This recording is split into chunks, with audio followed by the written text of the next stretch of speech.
dan saya bersama-sama dengan Bapak Melki Koparihi dalam pelayanan STT dan pelayanan lainnya. Jadi saya pikir cukup sebagai perkenalan untuk kita hari ini. Ya, firman Tuhan yang akan saya bawakan yang menjadi bahan perenungan kita hari ini pada tanggal 29 Agustus 2021, yakni dari Keluaran pasal 3 ayat 14. Demikian firman Tuhan yang sampai kepada kita. Saya akan bacakan kepada saudara-saudara. Firman Allah kepada Musa, "Aku adalah aku." Lagi firman-Nya, beginilah kau katakan kepada orang Israel itu, "Akulah aku, telah mengutus aku kepadamu." Saudara-saudara yang terkasih dalam nama Tuhan Yesus Kristus, tentu kalau ayat ini mau kita pahami, untuk kita memahaminya, maka kita harus mengaitkannya dengan ayat-ayat yang lainnya. Tentu dari pasal yang ketiga dalam kitab Keluaran dan juga pasal yang keempat. Ayat ini dilatar belakangi di mana Allah menunjuk Musa ketika dia menggembalakan kambing domba di seberang padang gurun, ketika dia mulai sampai ke gunung Allah, yakni Gunung Horeb, Allah menghampiri dia dalam rupa api. Dan itu membuat dia terheran-heran. Karena sesuatu yang berbeda, yang belum pernah dia lihat sebelumnya. Dan itu membuat dia ingin melihat tentang kejadian tersebut. Ya. Kemudian dalam cerita, ayat itu mengatakan Musa mulai mendekat ke api yang menyala itu, tetapi tidak membakar lalangnya. Dan dia sangat terheran-heran. Dan ketika dia mulai mendekat, lalu malaikat Tuhan mengatakan dan menampakkan diri kepadanya. Dia mengatakan, dari semak duri itu, ya, Musa, kiranya lepaskanlah kasut kakimu. Karena tempat ini merupakan tempat yang kudus. Saudara-saudara yang terkasih, apa yang mau kita pahami dari ayat ini? Ayat ini menceritakan selanjutnya bahwa penampakan Allah kepada Musa merupakan sebuah kejadian yang mau mengutus Musa untuk pergi ke Mesir, membebaskan bangsa ataupun umat Allah yang tertawan di Mesir. Ini merupakan pesan yang ingin disampaikan dari penampakan Allah kepada Musa. Tetapi ada hal yang menarik, ya. Nanti kita akan memahami lebih jauh. Ada hal yang menarik tentang ayat ini dan percakapan antara Allah dengan Musa. Yang pertama ialah kita harus mengakui Musa tentunya kurang mengenal terhadap siapa itu Allah. Mengapa? Data-datanya ada, karena apa? Karena Musa itu dibesarkan di tanah Mesir. Dan juga Musa dibesarkan di lingkungan kerajaan Mesir. Dan juga dikatakan dalam Keluaran pasal yang 2 ayat 10, ketika anak itu telah besar, dibawalah kepada putri Firaun yang mengangkatnya dari air. Dan waktu itu apa yang terjadi? Ada rencana daripada Raja Mesir untuk membunuh anak-anak Israel karena dianggap mereka akan membahayakan. Dan akhirnya orang tuanya dengan segala hikmat, ya, membuat Musa dibuat semacam perahu kecil, terus diarahkan ke tempat pemandian perempuan daripada putri Firaun. Dan pada saat itu putri Firaun sangat iba dan membesarkan Musa. Dan Musa dididik dengan segala hikmat orang Mesir dan berkuasa dalam perkataan dan perbuatannya. Jadi salah satu yang patut untuk kita pahami, sesuatu yang menarik, yakni Allah menampakkan diri kepada Musa. Ternyata Musa itu sendiri kurang mengenal tentang penampakan itu sendiri atau siapa Allah itu sendiri. Yang kedua, ya, muatan percakapan antara Musa dengan Allah juga menjadi sesuatu yang menarik. Mengapa? Tetapi yang membuat menarik percakapan ini ialah ada satu hal yang berulang kali Musa ucapkan kepada Allah, yakni bentuk penolakan atas perintah Allah.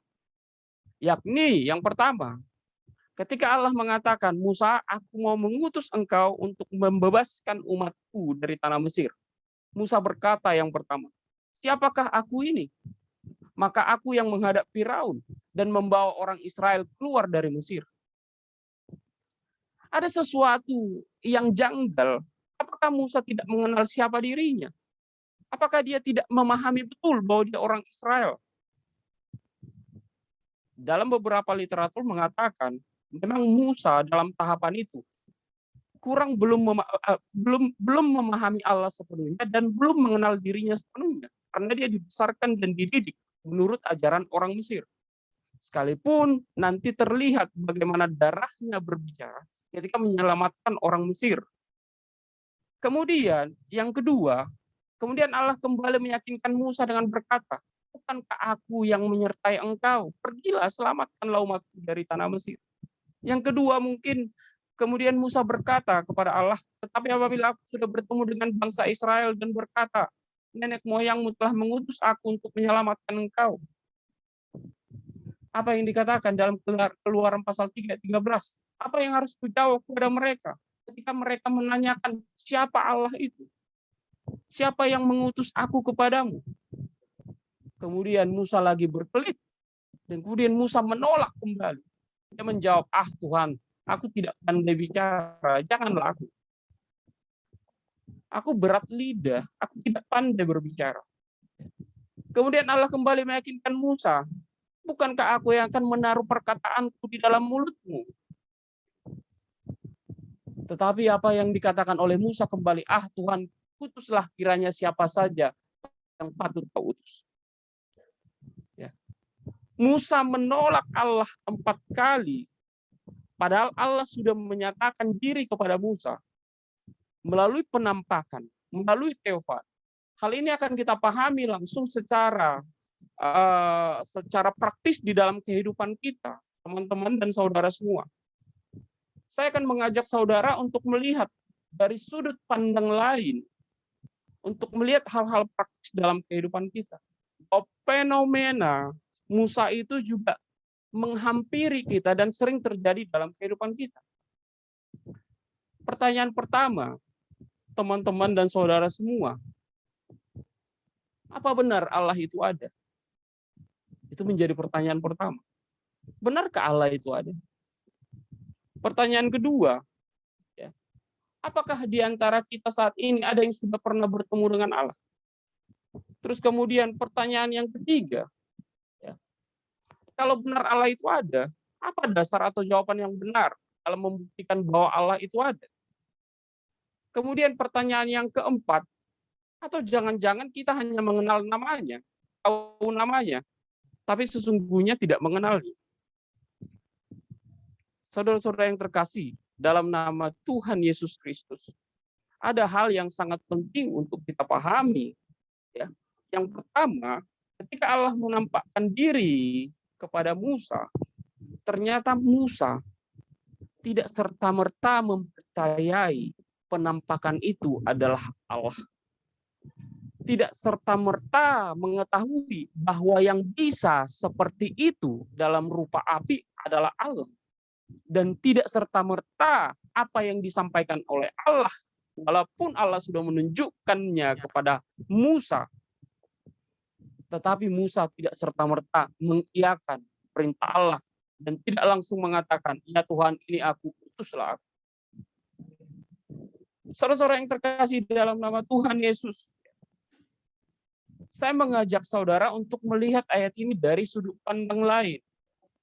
Karena saya sering bertanya kepada mahasiswa teologi, apakah kalian percaya Allah itu ada? Mereka kan dengan cepat mengatakan, ada Pak. Kalau demikian, Allah itu ada di mana? Ya, di surga lah Pak, katanya. Terus, adakah di antara kalian yang pernah bertemu dengan Allah? Oh ya enggak lah Pak, kita kan belum di surga. Nantilah kalau sudah meninggal, katanya. Oh gitu. Terus saya tanyakan kembali kepada mereka, kalau demikian Allah itu tidak ada dong, karena kita tidak bisa membuktikan dia ada. Terus pertanyaannya, bagaimana kita mengatakan kita orang beriman, kita percaya kepada Allah, tapi kita tidak bisa membuktikan keberadaan Allah. Termasuk Musa yang tidak serta-merta mengiyakan perintah Allah, sekalipun dia sudah melihatnya. Ada dua hal, ya. Ada dua hal yang sangat penting untuk kita pahami. Yang pertama, Allah telah menunjukkan diri kepada Musa dalam rupa api. Itu namanya teofani. Teofani itu merupakan penampakan diri Allah. Sungguh-sungguh Allah. Sudah. Yang kedua, Allah menunjukkan mujizatnya, kemahakuasaannya kepada Musa. Itu ditunjukkan dari mana? Pasal yang keempat. Ketika Allah mengatakan pergilah ke Mesir, selamatkanlah umatku. Musa mengatakan, bagaimana kalau mereka menolak aku? Terus Allah mengatakan, coba masukkan tanganmu ke kantongmu. Apa yang terjadi? Tiba-tiba tangannya itu musnah. Coba masukkan kembali. Tiba-tiba tangannya sembuh. Kamu punya tongkat? Coba tongkat itu lemparkan jadi ular. Coba pegang lagi ekornya. Maka kembali menjadi tongkat.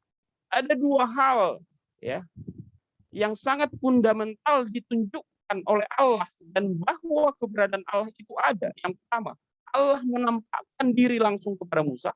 Yang kedua, Allah menunjukkan kemahakuasaannya. Beda Allah, beda ilah. Kalau Allah bisa menampakkan diri sudah dalam rupa-rupa. Yang kedua, Allah menunjukkan kemahakuasaannya. Tapi yang menjadi pertanyaan, ternyata Musa tidak langsung percaya. Musa masih ragu dan berdebat dengan Allah. Dan ini hal praktis yang sering terjadi dalam kehidupan kita. Mungkin kita sudah melihat rencana Allah yang besar, tapi kita sering mempertanyakan dan justru berdebat dengan Allah dan menghabiskan waktu, akhirnya nggak kerja apa-apa. Tuhan sudah percayakan sesuatu, kita masih berdebat dengan Allah. Oh, enggak Tuhan, aku nggak punya teman yang hebat. Aku juga nggak pandai bicara. Aku begini, aku begini, aku begini. Kita lama-lama berdebat dengan Allah, akhirnya nggak kerja apa-apa. Gitu. Kemudian, kalau kita berbicara tentang Allah, filsafat materialisme menyatakan bahwa yang benar-benar ada adalah materi, dan materi adalah satu-satunya substansi sebagaimana termasuk dalam paham filsafat ontologis.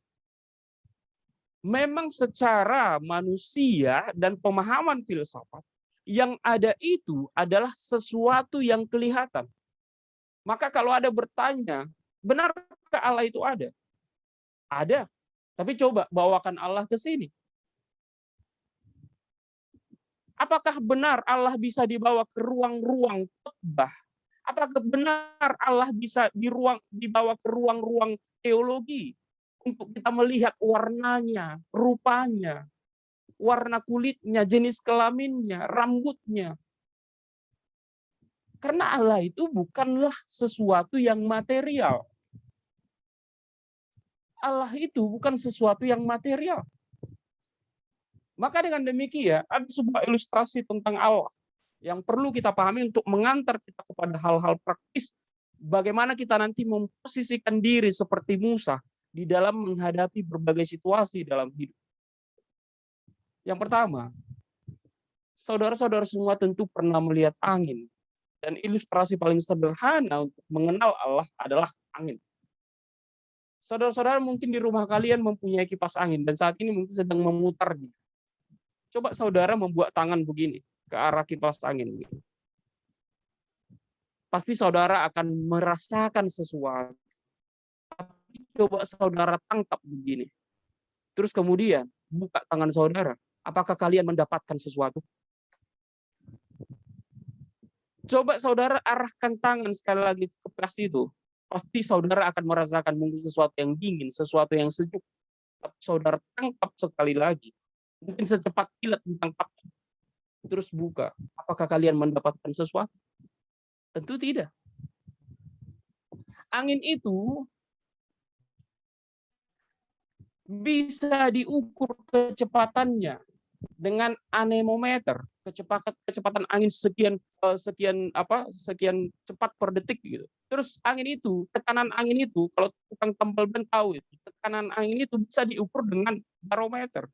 atau ukuran angin itu.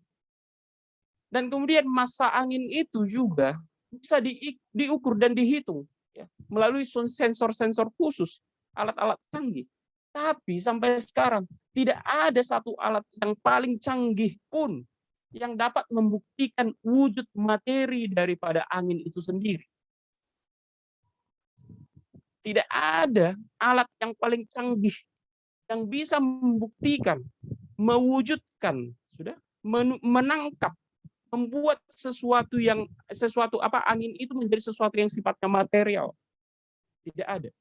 Bisa diukur kecepatannya, bisa diukur tekanannya, bisa diukur berat atau massanya, tapi tidak ada alat paling canggih yang bisa membuktikan bahwa angin itu berwujud materi. Oleh karena itu, teman-teman dan saudara semuanya, ya, apa relevansi dari apa yang saya sampaikan untuk kita pahami? Tentunya di dalam kitab Yohanes pasal 4 ayat 24 dikatakan Allah itu roh, dan barang siapa yang menyembah dia harus menyembahnya dalam roh dan kebenaran. Memang Allah kita itu bukanlah material, sehingga kita bisa ajak dia turun ke dalam dunia, terus kita menunjukkan dia kepada teman kita. Ini loh Allahku. Ini loh Allahku, aku bisa genggam dia. Atau ini loh Allahku, entah dalam bentuk patung.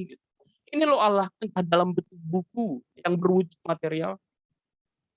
Atau jangan-jangan teman-teman semua mengatakan, ini loh Allah, terus ditunjukkan foto Tuhan Yesus. Apakah itu Allah kita? Kan bukan. Allah itu adalah roh. Dan barang siapa yang menyembah dia, harus menyembahnya di dalam roh dan kebenaran. Bukan di dalam materi. Maka tidak ada sesuatu pun yang bisa menggantikan Allah dalam wujud materi. Sebagaimana apa yang dituliskan dalam kitab Taurat, ya, yakni 10 perintah, jangan membuat bagimu apapun dalam bentuk apapun, baik dalam bentuk patung, dalam menyerupai Allah, jangan membuat bagimu. Karena tidak ada sesuatu pun yang bisa mewakili Allah itu dalam bentuk material. Saudara-saudara yang terkasih dalam nama Tuhan Yesus, ya, dalam kisah Musa itu, Allah ternyata membuktikan dia ada.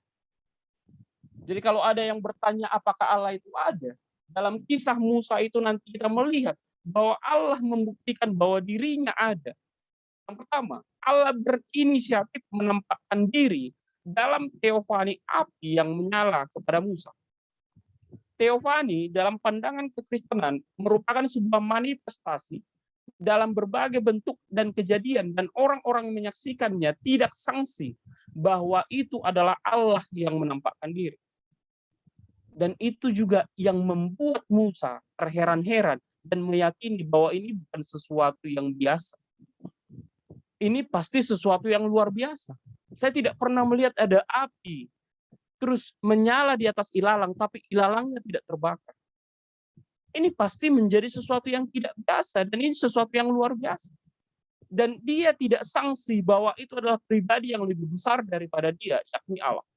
Teofani atau penampakan diri Allah membuktikan bahwa Allah itu ada dan aktif dalam ruang waktu, serta penampakan diri Allah itu membuktikan kehadiran Allah dengan nyata mendatangi umatnya dan berada di tengah-tengah umatnya sendiri.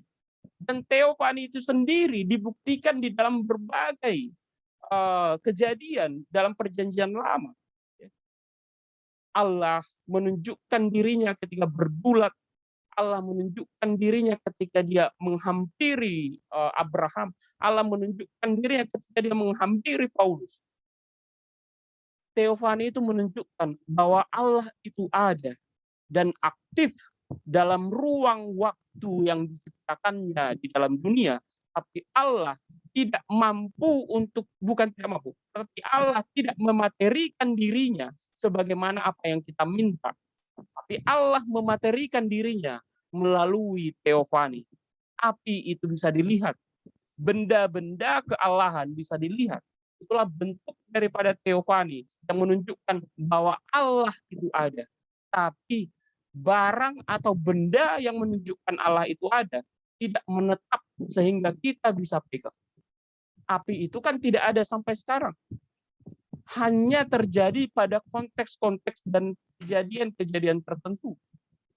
Tentu kalau kita pergi sekarang ke bukit ke bukit di mana Musa bertemu dengan Allah dalam teofani itu, tentu api itu sudah tidak ada lagi sekarang. Jadi materi yang ditunjukkan dari pembuktian adanya Allah itu tidak akan serta-merta menjadi menetap secara terus-menerus, tetapi itu akan menjadi sebuah kejadian, peristiwa ya, yang terjadi dalam jangka waktu tertentu. Kemudian Allah menunjukkan kemahakuasaannya. Ketika Allah bertemu dengan Musa dan Musa sangat ragu dengan percakapan dia dengan Allah, maka berulang kali Allah menyatakan diri kepada Musa, Musa, pergilah ke Mesir. Engkau mau kuutus menyelamatkan umatku. Janganlah aku, Tuhan, aku tidak pandai bicara. Aku bukan siapa-siapa. Janganlah aku. Kalau begitu mintalah satu orang yang bisa menemani aku. Akhirnya Tuhan kasih. Ngalah Tuhan terus sama dia.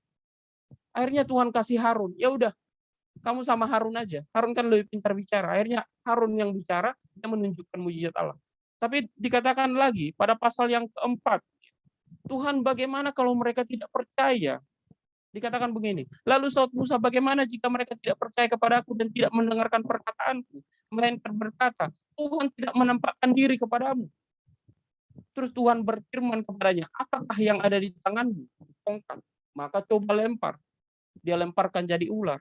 Coba masukkan tanganmu ke dalam kantongmu, maka menjadi kusta. Coba keluarkan lagi, maka menjadi sembuh. Allah sudah menyatakan diri dalam bentuk teofani, yang tidak semua orang bisa melihat Allah dalam bentuk teofani. Allah sudah menunjukkan secara langsung kuasanya kepada Musa, tapi Musa masih berkelit. Musa masih mengatakan, Tuhan janganlah aku. Dan itu membuat Tuhan murka dan marah. Dikatakan Allah dan dipercaya oleh Musa bahwa Allah yang menemui dia, yakni ketika Allah berulang kali menunjukkan mujizat kepada Musa untuk membungkam keraguan-raguannya, untuk meyakinkan Musa. Kemudian Allah menyuruh Musa dalam berbagai bentuk untuk membuat sebuah mujizat. Tetapi tetap saja Musa tidak serta-merta percaya. Musa loh itu. Udah dua hal yang ditunjukkan oleh Allah untuk menunjukkan bahwa dia ada. Sekarang pertanyaannya kepada kita semuanya, adakah seistimewa Musa di antara kita yang dimana Allah menunjukkan dua hal itu yang menunjukkan Allah ada? Pernahkah Allah kepada saudara dalam bentuk teofani gitu, hadir gitu atau tiba-tiba terbang gitu ya, terus bicara, "Hai Yosef, mandilah" gitu. Jangan-jangan itu hantu kan gitu, bukan Tuhan kan gitu. Atau tiba-tiba ada di antara kita yang berbicara, gitu, ada di antara kita terus Tuhan menunjukkan kuasa kepada kita. Berjalanlah dan sembuhlah. Terus tiba-tiba berjalan dan sembuh. Mungkin kita tidak seistimewa itu. Mungkin kita tidak seistimewa itu. Coba bayangkan teman-teman dan saudara semua, dalam hal praktis, Musa sudah secara langsung bertemu dengan Allah dan Allah berinisiatif menunjukkan dirinya dalam bentuk teofani dan membuktikan kemahakuasaannya, tapi masih saja Musa mengatakan, janganlah aku. Dan masih saja Musa mengatakan pada pasal 4 ayat 10, Tuhan, aku ini tidak pandai bicara. Dahulu pun tidak sejak engkau berfirman kepada hambamu tidak, sebab aku berat mulut dan berat lidah. Janganlah aku. Terus bagaimana dengan kita?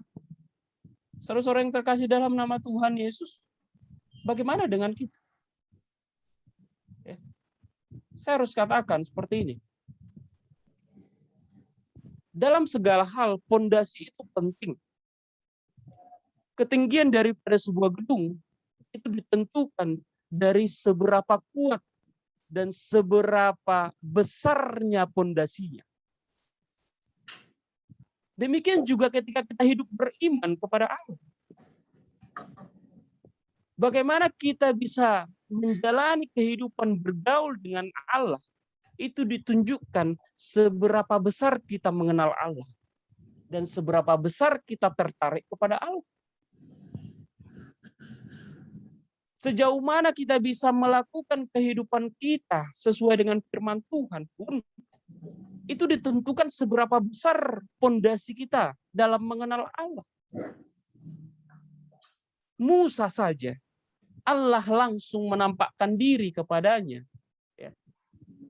Masih begitu jawabannya. Itu ironisnya, dua hal yang menjadi bukti adanya Allah, keberadaan Allah, dinampakkan Allah sekaligus kepada Musa. Tapi masih dia tidak mengatakan, ya Tuhan, aku akan langsung pergi. Atau dalam bahasa firman Tuhan, ya Tuhan, ini aku, utuslah aku. Pertanyaannya, bagaimana dengan kita?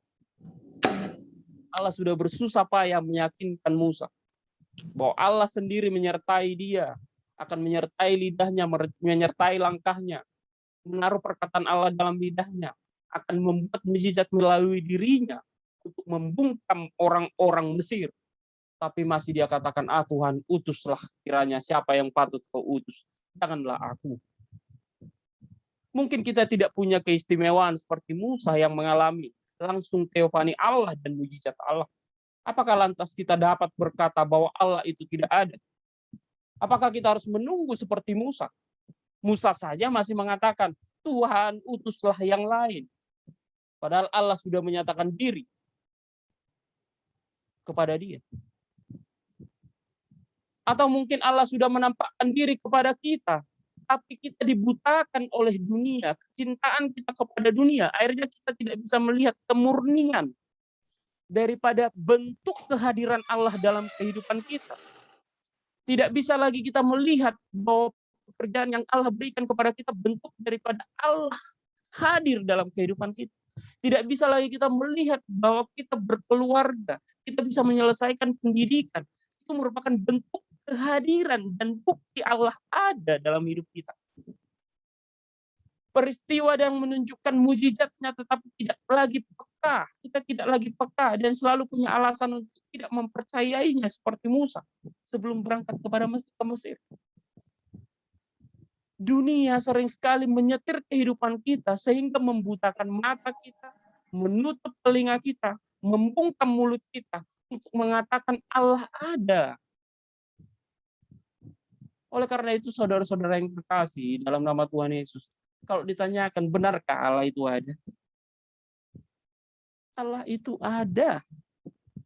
Buktinya Allah telah menampakkan diri secara material dalam bentuk teofani kepada Musa dan menunjukkan kuasanya kepada Musa. Dan itu pun sebenarnya terjadi atas kita, tapi kita dibutakan oleh kurangnya pengenalan kita kepada Allah. Demikian juga Musa. Mengapa Musa tidak serta-merta mengiyakan perintah Allah? Yang pertama, Musa itu baru saja keluar dari Mesir dan dia tidak mengenal Allah sebaik orang-orang Israel mengenal Allah. Kerjaan sehari-harinya adalah mengembalakan kambing domba. Dan dia dididik, dibesarkan dalam didikan Mesir, bukan didikan Allah Israel. Sehingga pengenalan dia pun akan Allah itu kabur. Sehingga ketika dia bertemu dengan Allah, dia tidak mengenal bahwa Allah itu yang seperti ini. Demikian juga kita. Ketika kita memahami Allah dengan konsep yang salah atau kurangnya pengenalan kita kepada Allah, maka kita akan dengan kabur memahami kehadiran Allah dalam kehidupan kita. Yang kedua, ada dua hal tadi yang menghambat Musa ya, selalu menolak Allah. Yang pertama, Musa memang dibesarkan dalam pendidikan Mesir sehingga tidak sesuai dengan pengenalan akan Allah. Yang kedua, ya, Musa itu tadi saya sampaikan di sini, ya, ini kurangnya pengenalan Musa kepada Allah. Yang kedua, muatan percakapan Musa dengan Allah menunjukkan Musa tidak mengenal dirinya sebagai umat pilihan Allah. Dua hal itu menjadi sesuatu yang relevan untuk kita pertanyakan kepada diri kita saat ini. Ya. Itu menjadi relevan ketika kita bertanya kepada diri kita, apakah kita sudah mengenal Allah? Jika saya bertanya kepada masing-masing teman-teman, saudara-saudara semuanya, apakah kalian sudah mengenal Allah? Apakah mengenal Allah itu harus membawa Allah ke ruangan kita saat ini, terus ikut zoom dia gitu? Kita bisa lihat dia supaya kita percaya Allah itu ada. Apakah kita harus mempercayai Allah dari sudut pandang filsafat yang menyatakan bahwa satu-satunya yang ada adalah sesuatu yang bersifat materi? Alkitab mengatakan Allah itu adalah roh dan berbahagialah mereka yang percaya sekalipun tidak melihat. Itu dibuktikan dalam Alkitab. Saudara-saudara yang terkasih, dalam nama Tuhan Yesus, pengenalan akan Allah akan menentukan pengenalan kita terhadap diri kita sendiri. Mengapa Musa selalu menganggap dirinya tidak mampu? Yang pertama, karena dia tidak mengenal Allah, sehingga dia tidak mengenal dirinya. Dia tidak mengenal Allah dan dia tidak mengenal bahwa dia adalah orang Israel. Dia adalah umat Allah. Karena dia dididik di dalam bangsa Mesir, sekalipun darahnya, kalau dalam cerita darahnya berbicara sehingga dia membela orang Israel yang itu mengakibatkan dia kabur. Tapi dia pun tidak tahu siapa dia sebenarnya. Firman Tuhan berkata, kasih karunia dan damai sejahtera melimpahi kamu oleh pengenalan akan Allah dan akan Yesus Tuhan kita, dalam 2 Petrus 1 ayat 2. Dalam bahasa Yunani, pengenalan digunakan adalah epignosis, yaitu pengenalan yang tepat dan tidak salah. Dalam hal ini, Martin Luther pernah mengatakan, seseorang tidak akan pernah mengenal dirinya dengan tuntas sebagai manusia tanpa mengenal Allah. Dan seseorang tidak akan pernah mengenal Allah dengan tuntas tanpa mengenal dirinya. Kita tidak akan pernah mengenal Allah tanpa mengenal diri kita. Kita tidak akan pernah mengenal diri kita tanpa mengenal Allah. Oleh karena itu, sering sekali dalam kehidupan praktis kita, kejadian seperti Musa itu terjadi dalam kehidupan kita. Kita menghabiskan waktu berdebat dengan Allah dan meragukan apa yang Tuhan titipkan sebagai visi dalam kehidupan kita. Kita akan selalu melihat kekuatan kita. Kita akan selalu melihat kepada diri kita. Kita akan melihat kepada rendahnya kualitas kita, tapi kita tidak melihat bahwa Allah bisa menumpukan kualitas yang besar dalam diri kita untuk mengerjakan pekerjaan Allah. Sebagai contoh, apabila saya membuat satu mobil-mobilan, siapakah yang paling tahu komposisi dari mobil-mobilan itu? Bahannya apa, tujuannya apa, mengapa modelnya begitu, mengapa warnanya begitu? Kita inilah buatan Allah, kita inilah ciptaan Allah. Tentu Allah tahu, mengenal kita. Kita dibentuk oleh Allah, berbeda dengan binatang. Tangan kita dibentuk, mata kita dibentuk, kepala kita dibentuk dengan hikmat Allah. Dengan kemahakuasaan Allah, kepandaian Allah, hikmat Allah, dia membentuk kita. Binatang cukup dikatakan, berfirmanlah, jadi binatang jadi. Tapi manusia dia bentuk dari tanah liat. Coba bayangkan, kalau Allah salah bentuk, hidung kita ditaruh lubangnya ke atas. Ketika datang hujan, masuk air. Betapa sulitnya hidup kita kalau Allah kita tidak berhikmat. Coba kalau seandainya kita bisa meminta, saya akan meminta mata saya satu ada di sini, di ujung tangan saya sini. Jadi ketika ada perempuan yang roknya pendek, saya bisa begini, tangan ke bawah begini, terus melihat. Terus bagaimana kalau telinga kita tidak ditaruh di sini? Ditaruhnya di sini. Betapa buruknya rupa kita.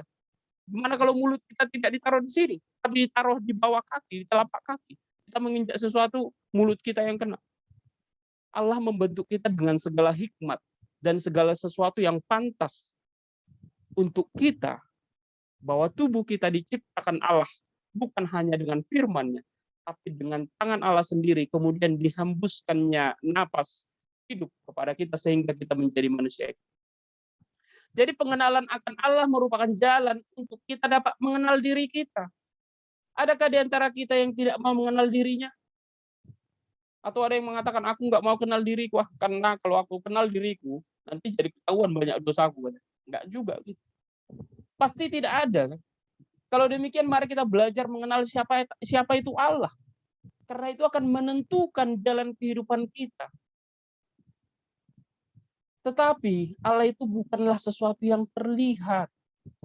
Maka memahami Allah itu dibutuhkan iman kepadanya. Sehingga dengan demikian kita perlu mendapatkan anjuran di mana kita dapat mengenalnya. Yang pertama, bukti yang dapat dihayati dan dipelajari. Ya. Dalam pengenalan Allah, dari mana kita bisa mengenalnya? Supaya kita tidak terjerumus sebagaimana Musa. Ya. Yang pertama, bukti Alkitab. Karena Alkitab adalah manifestasi kehadiran Allah. Dan Alkitab adalah perkataan Allah yang memberikan kita pengenalan akan Allah. Dan Alkitab memberikan pengertian siapa itu Allah, kepribadian Allah, sifat-sifat Allah, aspek-aspek kealahan, dan pemeliharaan Allah. Terus yang kedua, melalui Alkitab, kita juga bisa melihat sumber kedua menjadi dasar pengenalan kita akan Allah adalah pemeliharaan Allah. Sering sekali kita lupa akan pemeliharaan Allah, bahwa Allah benar-benar ada dalam hidup. Yang pertama ya, dari mana kita bisa mengenal Allah supaya kita tidak terjebak dalam buruknya pengenalan akan Allah dan buruknya pengenalan akan diri kita. Yang pertama tadi dikatakan melalui Alkitab. Maka dengan demikian bergaullah dengan Alkitab. Tidak ada surat cinta yang lain yang paling indah selain daripada Alkitab. Di sanalah diperkenalkan siapa Allah dan siapa diri kita. Ya. Kalau kita masih lebih senang membaca hal-hal yang lain, maka kita lebih senang mengenal di luar diri kita. Tapi kalau kita lebih senang mengenal Alkitab, kita akan lebih senang mengenal diri kita dan mengenal Allah. Yang kedua, sumber untuk kita bisa mengenal dan menghayati keberadaan Allah itu ada, yakni pemeliharaan Allah. Apa buktinya? Yang pertama, wahyu umum yang dapat kita pahami bahwa Allah mencipta segala sesuatu untuk kebutuhan kita. Yang pertama, Allah tidak pernah membuat telat matahari bersinar di pagi hari dan terbenam di sore hari. Yang kedua, Allah tidak pernah menagih uang oksigen kepada kita. Coba seandainya Bapak Ibu, saudara-saudara, teman-teman semua ada di antara kita pernah sakit dan di oksigen, ya, akan tahu berapa harganya oksigen itu. Akan tahu gitu. Tahu akhir-akhir ini kan betapa mahalnya oksigen. Karena apa? Karena virus corona ini satu tabung bisa jutaan gitu. Dan saya memahami itu ketika saya SMP, orang tua saya itu sakit-sakitan sejak SMP selama 14 tahun, baru beberapa bulan lalu meninggal. Dan di rumah kami itu ada tabung yang sangat besar, tabung oksigen, tabung yang kecil sampai yang paling kecil-kecil ada. Coba kita umpamakan saja ya. Kalau kita itu harus menghirup oksigen satu hari itu, ya harus habis 2 tabung. Kita buat saja satu tabung itu harganya 100.000. Kalau 7 hari, kita berarti 200.000 kali 7, 1.400.000. Kalau 1 bulan, ya 30 hari kali 200.000, kita harus membayar 6 juta. Kalau 1 tahun, teman-teman bayangkan sendiri saja, berapa yang harus kita bayar kalau Tuhan minta bayaran atas oksigen yang Dia buat. Terus kemudian, sekarang berapa umur kita? Kita mungkin rata-rata 25 sampai 30 tahun. Saya umur 30 tahun. Coba kalau Tuhan tagih, uang oksigenmu berapa? Kamu udah 30 tahun. Coba kalikan. Ya, 30 kali 365 hari. Ya, kali 2 tabung 1 hari, kali 200.000. Enggak tahu lagi berapa itu. Tak terhingga. Itu bukti sederhana pemeliharaan Allah dalam kehidupan kita. Bahwa Allah dengan konsisten memelihara kehidupan kita. Dan Tuhan tidak pernah menagih apa-apa dari pemeliharaannya atas kita. Itulah bukti daripada keberadaan Allah, di mana Allah adalah Allah yang hidup, yang ada di dalam ruang-ruang yang Dia ciptakan. Saudara-saudara yang terkasih dalam nama Tuhan Yesus, kalau demikian, apa yang patut untuk kita pahami? Ya. Apa yang patut untuk kita pahami dari pembahasan firman Tuhan kita hari ini? Apakah akibatnya apabila kita hanya mengakui Allah ada tapi tidak punya dasar untuk membuktikan dan mengatakan Allah itu ada. Dan jika kita tidak punya dasar mengatakan Allah itu ada, sudah pasti kita tidak akan melibatkannya secara langsung dalam kehidupan kita sehari-hari. Itu sama halnya dengan apa akibatnya apabila kita tidak mempunyai pengenalan yang benar tentang Allah. Oleh karena itu, saudara-saudara yang terkasih, pada poin khotbah hari ini, ya, yang pertama, kita akan lebih cenderung untuk mengandalkan kemanusiaan kita, mengandalkan kekuatan kita, mengandalkan diri kita ketika kita tidak mengenal Allah dengan benar. Kita akan cenderung mengatakan aku. Kita akan bersifat egosentris dalam kehidupan kita. Ketika kita tidak karena lelahku, karena capekku, karena uangku, semua karena kita. Sementara firman Tuhan dalam Yeremia 17 ayat 5 berkata, beginilah firman Tuhan, terkutuklah orang yang mengandalkan manusia, yang mengandalkan kekuatannya sendiri, dan yang hatinya menjauh daripada Tuhan. Seperti Goliat yang sombong. Orang-orang yang tidak mengenal Allah dengan baik dan tidak mengenal dirinya sebagai ciptaan yang terbatas akan selalu menonjolkan dirinya dan menganggap dirinya paling hebat dari semua yang ada. Orang-orang yang tidak mengenal Allah dan tidak punya konsep pengenalan sebagai dasar untuk kita menjalani kehidupan kita sebagai orang beriman. Ketika dia tidak memiliki konsep yang benar akan pengenalan akan Allah, dia akan cenderung egois. Dan dia akan cenderung mengandalkan dirinya, mengandalkan kekuatannya, dan menonjolkan dirinya. Sementara firman Tuhan berkata, saya ulang sekali lagi, Yeremia 17 ayat 5, terkutuklah orang yang mengandalkan manusia, yang mengandalkan kekuatannya sendiri, dan yang hatinya menjauh daripada Tuhan. Goliat adalah orang yang paling kuat, tidak lebih kuat dari saudara. Goliat itu lebih kuat dari saya, dari semua kita di sini.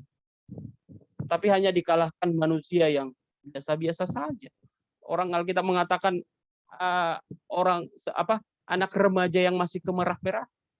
Goliat yang tinggi besar itu dikalahkan oleh orang yang tingginya biasa saja.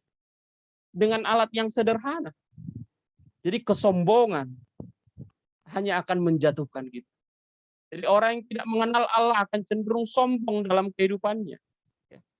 Dan kecenderungan orang yang tidak mengenal Allah akan selalu mengandalkan dirinya dalam segala hal.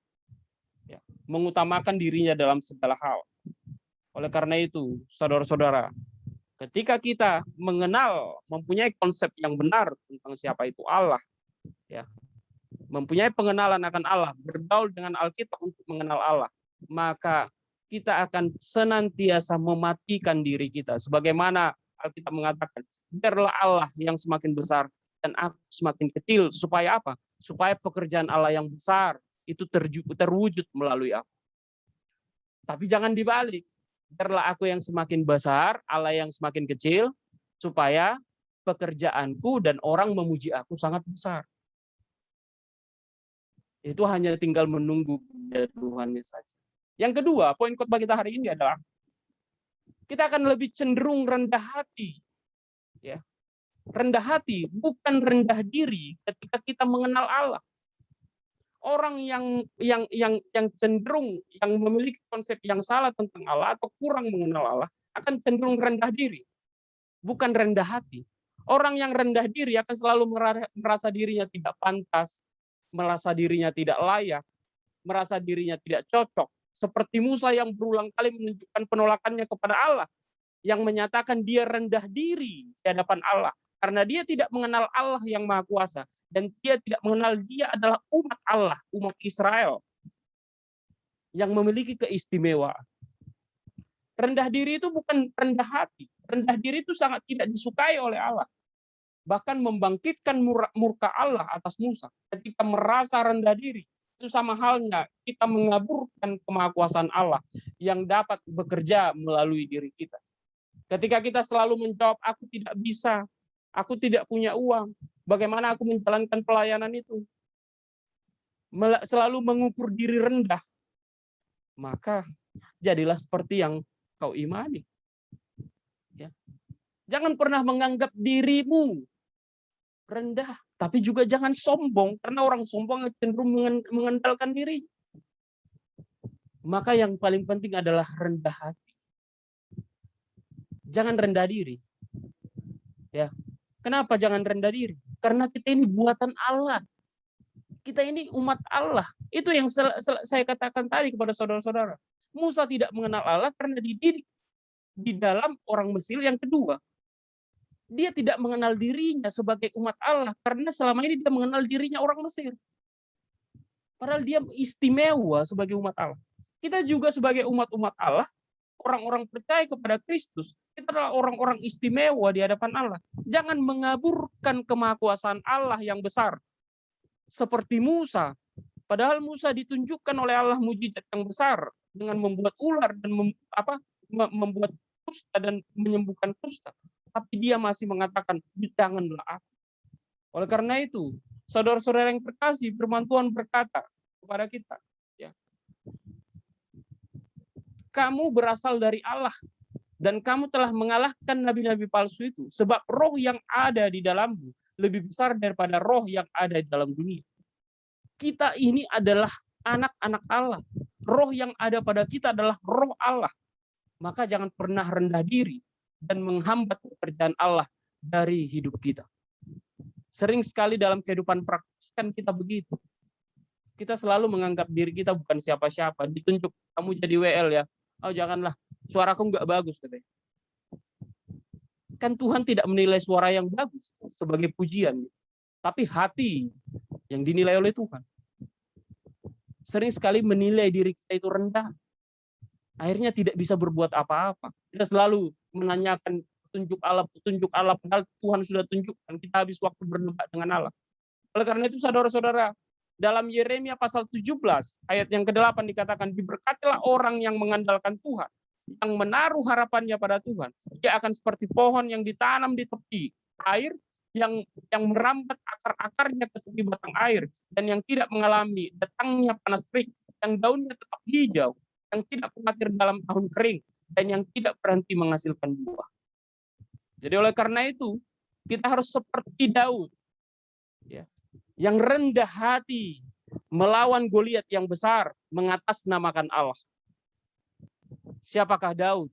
Kalau dilihat, hanya orang kecil di hadapan Goliat. Tapi dia mengatakan, engkau melawan Allah, dan aku akan melawanmu atas nama Allah. Dengan batu kecil saja, sudah. Siapa yang bisa berhikmat demikian? Cuman batu kecil dia putar gitu, nggak tahu kencang apa enggak orang kecilnya. Orang dia kecil kok gitu. Tapi tepat di sininya, dan itu sangat mematikan. Siapa kalau bukan Allah? Jadi jangan pernah menganggap dirimu rendah, karena Allah bisa melakukan banyak hal melalui dirimu. Jangan seperti Musa yang selalu mendebat Allah. Maka supaya tidak terjebak, mari kita bersama-sama belajar untuk mengenal Allah. Supaya kita mengenal Allah dan kita mengenal diri kita di hadapan Allah. Allah yang maha kuasa, kita yang terbatas, tapi kemahakuasaan Allah yang tidak terbatas bisa bekerja melalui kehidupan kita. Jadi oleh karena itu, saudara-saudara yang terkasih, Allah itu ada dan sudah dinampakkan dalam kehidupan Musa. Dan itu juga sudah nampak dalam kehidupan kita dalam bentuk pemeliharaannya. Maka dengan demikian, kita sering kabur untuk mengenal Allah karena kecintaan kita kepada hal-hal yang sifatnya duniawi. Dunia mengaburkan kita untuk mengenal Dia. Telinga kita ditutup untuk mengenal Dia. Mata kita ditutup untuk mengenal Dia. Mulut kita dibungkam untuk mengenal Dia. Oleh karena itu, mari kita mulai bergaul kembali, membangun hubungan dengan Allah. Bergaul kembali supaya kita mengenal Allah dan mengenal siapa diri kita. Sehingga segala pekerjaan Allah boleh berjalan melalui kehidupan kita. Dan kita tidak menghabiskan waktu berdebat dengan Allah. Tidak seperti bangsa Israel yang berputar-putar selama 40 tahun. Kita mau orang-orang yang tepat sasaran. Sudah tepat sasaran, efisien ketika Allah bekerja dalam kehidupan kita. Tetapi saudara-saudara yang terkasih, dari apa yang terjadi kepada Musa, mulai peristiwa itu dia mulai mengenal siapa Allah, dan kita melihat perjalanan kehidupannya bersama dengan Allah sampai dia harus mati bersama dengan Allah. Peristiwa itu menjadi pengenalan dia belajar akan Allah.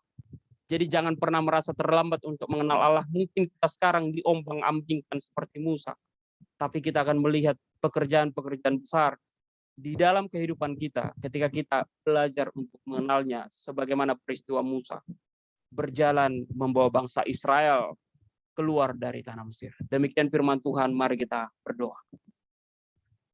Bapa dalam surga, kami berterima kasih dan bersyukur atas kebaikan Tuhan dalam hidup kami.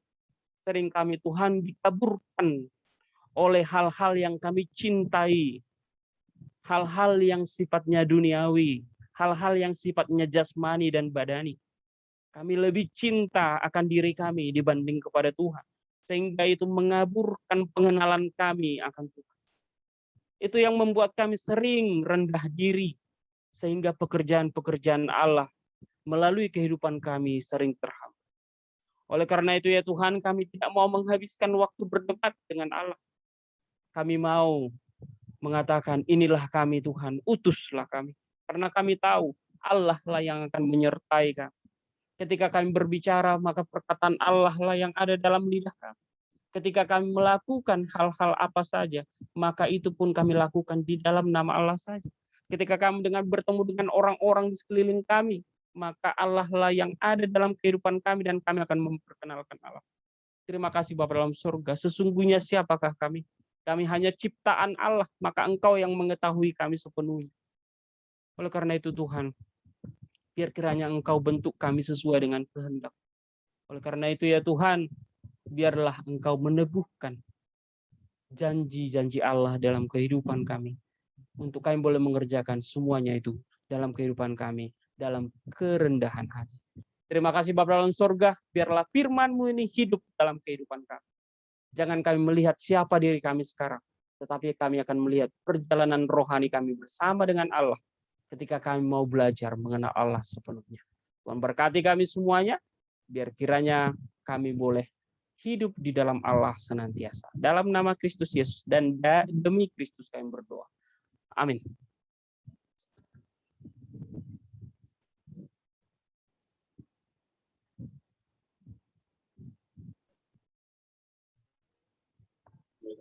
Adik Raymond langsung.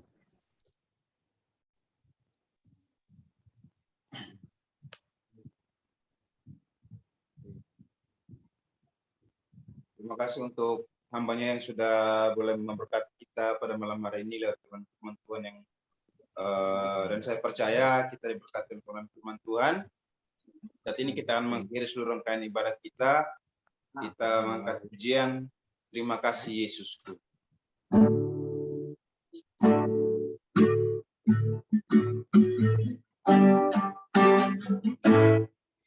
Terima kasih Yesus.